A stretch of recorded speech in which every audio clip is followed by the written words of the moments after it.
they will, because you can't, how can you, anybody compared to that group of kids, you're going to be on the short end. So I don't think our fans are going to compare them.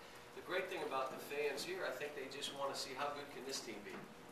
How good can these guys be? How quickly can they come together?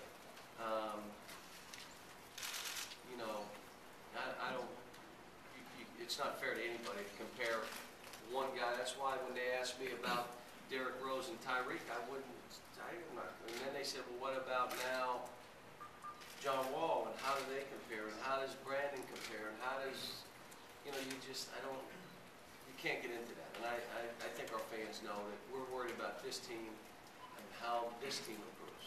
And this, will they come together like last year? Last year's team, the biggest thing they did is they sacrificed for each other.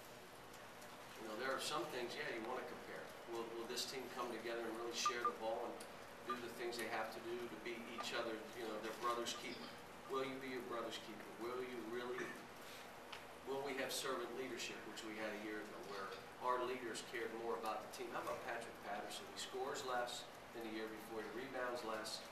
He goes from being the guy to one of the guys, and he goes from maybe being a 25th to 28th pick in the draft. And by giving it all up, by servant leadership, by giving less, by sacrificing, he goes 14th in the draft, and I hear they're loving it in Houston. Loving it. So, I hope there are lessons from last year that this team looks at, but the reality of it is this is a totally different team. Not even totally. We'll have to execute better. We're going to have to on both ends of the floor. We may have to do some things to get us into dribble drive, which I didn't really have to do last year.